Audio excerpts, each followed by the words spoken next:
Udumo kuNkulunkulu kweliphezulu nokuthula emhlabeni kubantu abathokozelwa nguye. Babonise bantu yakubingelela ndlalifa izulu.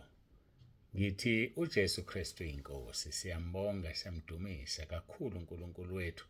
Sidinile salibona usuku lwanamhlanje. Sibonga yena ngoba yena unguNkulunkulu oney'nhlelo zonke ngathi. Okwethu ukubonga nokwaneliswa ngoba konke okwenzakalayo kuyintando kaNkulunkulu ngoKristu Jesu. Singakayike ezweni lenkosi, ngicela ukuthi ngithandaze. uJesu Kristu inkosi.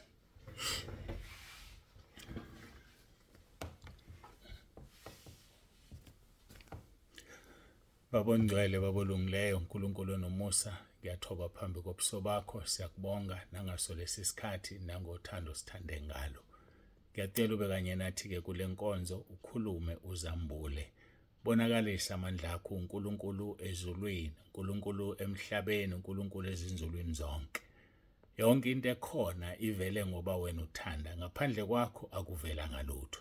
Siyabonga-ke uNkulunkulu wethu, siyabonga Moya Ongcwele, yiba nathi ukhulumisane ney'mpilo zethu, silalele iqiniso ngoba iqiniso ilona elisikhululayo. Udumo lonke silinikeza wena, uJesu Kristu inkosi. uJesu Kristu inkosi. uJesu Kristu inkosi. Amen.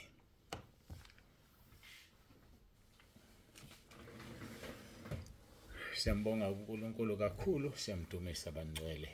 Inkonzo ingene ekuseni namhlanje ngoba ngijwayele njalo ukuthi uma ngizohamba noma khona into engithathayo ngiyenze inkonzo bese ethi ngizoyithumela emini ngivele ngikhohlwe. Ngivele ngikhohlwa ngithi ingqondo isuke siyazi ukuthi ngiyenzile inkonzo kanti inkonzo angithumelanga. So ngibona ngathi ngcono ngivele ngiyenze nje khona ekuseni ngiyithumele njengoba ngiyenza ukuze ngalokhu ngiba nesikweletu sokuthi inkonzo ayihambile. Ngicabanga ukuthi ngeke ngasho ngathi sibiziwe-ke lapha kwenkosini kunomkhuleko ohlelwayo ngomhla ka-28 mangaphazami ngoLwesine ngesonto elizayo. Kumenywa onke amabandla endawo, bonke abefundisi, kohlangana abefundisi-ke namhlanje siyokwakha uhlelo lwalolu suku, kokwakhiwa uhlelo. Simenyiwe-ke sonke ukuthi sifike sizoba khona sizothatha inxaxheba. Ingakho-ke ngiyifake ekuseni inkonzo. Sinenkosi la emthanda ngendlela emangalisayo uNkulunkulu. uNkulunkulu owaziyo, ngeke sisho lutho thina kodwa iyamthanda. Siyabona thina esibukayo ngamehlo kamoya. Kodwa-ke ingakho-ke ngidlula lapho-ke bengidlula nje ukuthi kungathiwa hawu yangena ekuseni namhlanje le nkonzo uzozilalela. Phela ngizobhala. Mosulalela uzosiza isizathu ukuthi ngingene ekuseni. Nisithwale-ke ngomkhuleko, nisithwale ngomkhuleko kakhulu. Kuzobe kugxunyekwe itende khona le emzini wenkosi noma ngasenkantolo yenkosi kuthiwa kwaphumuza amaphiko. Hhayi-ke asiye ezweni lethu lenkosi, siqhubeka nayo intshumayelo yasentabeni. Sigcine sikhuluma ngomlindi izolo, sizobuyela kuyena. Kodwa-ke asiqale-ke ngoba isihloko silokhu sithi intshumayelo yasentabeni. Mateyu chapter 5 verse 9. Othi babusisiwe abalamulayo ngokuba bayakuthiwa abantwana bakaNkulunkulu. Sowakwalamula nje wena empilweni yakho noma wena okwakho ukuxova, ukuqhatha abantu, uqamba amanga, ukuhleba, uyishaya imvubu, uyishaya phambili, ube nolimi olumbaxambili. Hayi bo, ngiyabuza ngempela, sokwabalamula abantu. Hhayi-ke asidlule siye kuHezekheli. Hezekheli chapter 22, sibheke laphaya uverse 13. Elithi izwi lenkosi, ngafuna kubo umuntu wokubiya uthango, eme esikhaleni ngaphambi kwami ngenxa yezwe ukuba ngingalichithi, kepha angimfumananga. Hayi bafowethu, asimene esikhaleni. Hayi asimene esikhaleni. Iy'khala-ke ziningi. Hayi ziningi zona iy'khala. NoSathane uney'khala zakhe. Uyakwazi ukumisa umuntu esikhaleni sakhe. Sokufeza iy'nhloso zakhe. Ame nje umuntu esikhaleni. Kanti uzophazamisa wena, uzolinga wena. Athumele nje uma ungowesilisa, owesifazane obukekayo afike nje abe la eduze kwakho ayithulele. Akusebenza usathane, akusebenza uzogcina usufuna inamba usufuna ube sesikhaleni nje sisi. Waba sesikhaleni sika Sathane, wawusuyabanjwa wena. Bucushiwe. Uyacuphana usathane. Kufika omunye umuntu nje akuthuka kwehla ashuka ukushaya, uvela uthukuthela ugcwale, mawusugcwele bese yahamba lo muntu. Usuwile njalo. Lo muntu umile kuphi? Esikhaleni sika Sathane. Baningi-ke abantu baseyikhaleni, wami umbuzo uthi ukhonani esikhaleni seNkosi yethu Jesu Kristu na? Ngoba ufuna umuntu wokubiya kodwa ozoma nje esikhaleni. Asimeni bafowethu esikhaleni, asimeni ekhaleni, ngoba izulu lifuna abantu abaphendukile, izulu lifuna imphefumulo elahlekileyo. Ayike sizoqhubeka esezweni lethu lomlindi, siqale kuvesi 1 ngoba besingakahambi kakhulu. Izwi likaJehova lafika kimi lathi, ndodana umuntu, khuluma kubantwana babantu bakho uthi kubo, lapho ngehlisela phezu kwezwe inkemba, abantu bezwe bese bethatha umuntu phakathi kwabo bambeka umlindi wabo. Nalapho yena esebona inkemba yehla phezu kwezwe, abethi icilongo axwayisa abantu. Athi kuvesi 4, okuzwayo ukukhala kwecilongo angaxwayi, kodwa bese yehla inkemba imsuse, igazi lakhe liyakuba sekhanda lakhe. Ithini lento yokuba negazi ekhanda lomuntu? Igazi ekhanda lomuntu. Uma wena njengomlindi ungamxwayisi umuntu ukuthi uyona, igazi lakhe lizobuzwa kuwe. Uzwe esihogweni lomuntu, kodwa bese kuthiwa uya kanjani esihogweni kade ehlezi nawe, kade ephila nawe, awumtshelanga ngani iqiniso. Igazi lakhe mase libuzwa kuwe, nawe usuya esihogweni kanye naye. Irregardless ukuthi ubuphila impilo yobungcwele, ukuthi wena ubungazenzi izinto, kodwa uzogcina phi? Esihogweni, ngoba igazi lalo muntu libuzwa kuwe. Ngavumeki igazi umuntu libuzwa kuwena. Thina esimayo phambi kwabantu, igazi lalelo bandla usukulumele uma ugodle iqiniso lobuzwa kuwe. Yikho eshilo uma ngaphazama ukuthi umpostoli uJakobo wathi ningasheshi nibe ngabafundisi abaningi, ngoba abafundisi abaningi bazongena ekwahlulelweni okukhulu. Ake ngilibheke lelizwe. kaJakobe chapter 3, ningabi ngabafundisi abaningi bazalwane bami, nazi ukuthi siyakwamukelisa ukwahlulelwa okukhulu. Ngoba uma ufundisa uthatha igazi labantu likhweza phezu kwakho. Uma ukufundisayo kuyisifundiso esi-wrong, igazi lalabo bantu lizobuzwa kuwena. Uma isifundiso sakho si-right, umqhele wakho ngalabo bantu uzothola uwena. Kodwa uma umoya ongcwele ekhuluma kuwe, athi khuluma ngesono esithize, bese uyesaba wena ukukhuluma ngaso, igazi lalaba bantu abenza leso sono, ngoba bekufanele bezwe baphenduke, liyobuzwa kuwena. Igazi lizofunwa kuwe. Ngakho-ke masingabi ngabafundisi abaningi bazalwane, nazi ukuthi siyakwamukelisa ukwahlulela okukhulu.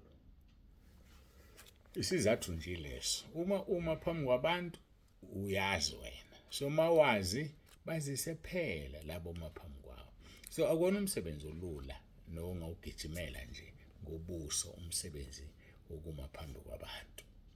Noma ngabe uyadumisa, noma ngabe uyathandaza, uyi-intercessor, noma uyafakaza, uma kuzoba khona ozokugodla kulokhu uNkulunkulu athi kukhulume, igazi lalabo bantu lizobuzwa kuwena. Ilokho nje kuphela mina ngifuna siqondisane ngakho. So-ke lithi ivesi-ke, siqale kuvesi 1. Ndodana yomuntu, khuluma kubantwana babantu bakho uthi kubo, lapho ngehlisela phezu kwezwe inkemba, abantu bezwe bese bethathe umuntu phakathi kwabo bambeke umlindi wabo. Nalapho yena esebona inkemba yehla phezu kwezwe, uxolo, abethe icilongo axwayisa abantu. okuzwayo ukukhala kwecilongo angaxwayi kodwa bese yehla inkemba imsuse igazi lakhe liyakuba sekhanda lakhe. Verse 5, ukukhala kwecilongo wakuzwa kepha akaxwayanga, igazi lakhe liyakuba kuye uma exwayile ezophulile. Verse number 6, kepha uma umlindi ebona inkemba yehla angabethi icilongo abantu bangaxwayi bese yehla inkemba isuswe umuntu kubo, uyasuswa ngenxa yobubi bakhe kepha igazi lakhe ngiyakulubiza esandleni somlindi. Akusho ukuthi uma ukhulumanga uzophepha, no, uzosuswa ngenxa yobubi bakhe kodwa igazi lona lizofunwa kumlindi. Ngifuna ukukukhumbuza ukuthi ungumlindi nonke la eningilalele ningabalindi ngokwamazinga enu. Uyalikhuluma neqiniso, balazi nabantu iqiniso, ngoba kungaba iphutha elikhulu ukuthi abantu iqiniso abalazi kodwa wena ungumlindi phezu kwabo. Kuzosisiza-ke bafowethu ukuthi siyiphile impilo engcwele, kuzosisiza bafowethu simkhonze uNkulunkulu, kuzosisiza bafowethu sigcine izimiso zakhe nemiyalelo yakhe, simlalele umoya ongcwele esabeka uphawu ngaye, singamdabukisi. Ngoba uma ungalaleli umoya ongcwele uyadabuka. Uma ungayenzi into ayefuna ukuthi yenze akutshela ukuthi yenze, umoya ongcwele uyadabuka. And uma kudabuka umoya ongcwele kusuke kunzima kakhulu. Ngakho-ke singabalindi, masingamdabuli umoya ongcwele. Masiwenze konke ngendlela efanele nangemfanelo ukuze igazi labantu lingafunwa kuthina. Awucabange ibandla, awucabange mhlawumbe usemngcwabeni uyangcwaba, athi uNkulunkulu ushumayela kanje uthi bazothina abantu ugweme lokho. Athi uNkulunkulu ubize i-altar call ungayibizi wena, kanti khona umuntu ophambili kulo layini olandela umufi osezoshona abe kufanele aphenduke kule altar call yakho. Uma ngaphendukanga igazi lakhe libe semahlombe akhe. So kusibiza ukuthi-ke simlalele uNkulunkulu, sihlale kuNkulunkulu, singenzi noma yini noma kanjani njengomlindi. Umlindi akalali, umlindi akozeli, umlindi ulinda izimvu zikaNkulunkulu, abantwana bakaNkulunkulu. Ungumlindi-ke wena uma ngabe ubungazi, kodwa engikuthiphisa khona ungabothula, ungabaxwayisa abantu, baxwayise ngoba ungumlindi. uNkulunkulu ufuna abantu, bafuna umuntu ozoma esikhaleni kodwa akamfumananga. Namanje uyabafuna laba balindi kodwa akabatholi. Ukhona wena, awuzi-avail, awuzivezi, awusho ukuthi ngikhona Nkosi. Washo njalo Isaya ezwizwe lithi siyothuma abantu banokusiyela naye, Isaiah chapter 6, wathi thuma mina Nkosi ngikhona. Siyambonga kuNkulunkulu wethu kwangathi singalizwa izwi silenze, ngoba lokho kuzosenza singene ezulwini ngokwengcebo yakhe uNkulunkulu. Ngoba uthi uyalilinda izwi lakhe, so thina-ke masilenze. Ngesikhathi elilindile yena thina masilenze. Lokho kuyosisiza uma senza izwi likaNkulunkulu. Ungalifundela iBhayibheli ekhaya, ulifunde ekhaya kuphela ngalelo langa zililale intuli. iBhayibheli libe ukudla kwakho komphefumulo. Abanye abantu badla 3 times a day, udla kangaki wena ngomphefumulo wakho? Hayi, ngiyabuza, udla kangaki? Yazi ukuthi ngiyifuna impendulo, ngiphendule, udla kangaki? Pho kwenziwa yini ungakhuli kumoya uma uthi udla njalo iBhayibheli? Yindaba ungakhuli kumoya, yindaba. Hayi-ke udaba lwangelinye ilanga labantu abangafuni ukukhula kumoya. Bafowethu, uNkulunkulu ufuna sikhule sesifinyelele kulazini iqiniso. Mangikhuleke simbonge uNkulunkulu wethu. Nibe nosuku oluhle. uJesu Kristu inkosi.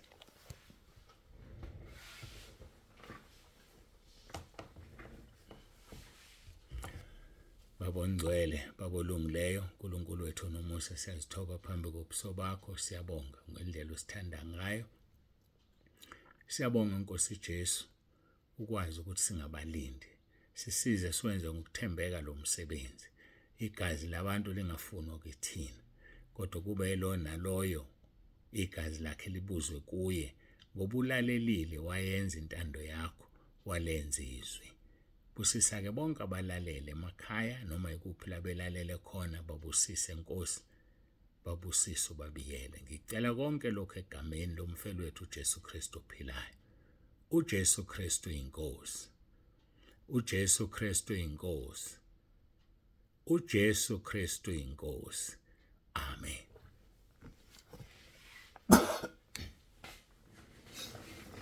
Siyambonga-ke kakhulu uNkulunkulu wethu, siyamdumisa. Baba uNsibande, usiyavalelisa ukuthi ube nosuku oluhle, ube nosuku oluhle. uNkulunkulu abe nawe, akugcina, kubiyele nomndeni wakho nebandla umoya ongcwele akubeke kulona, niphile nje size sihlangane ekhaya ezulwini uma singabonani kuleli.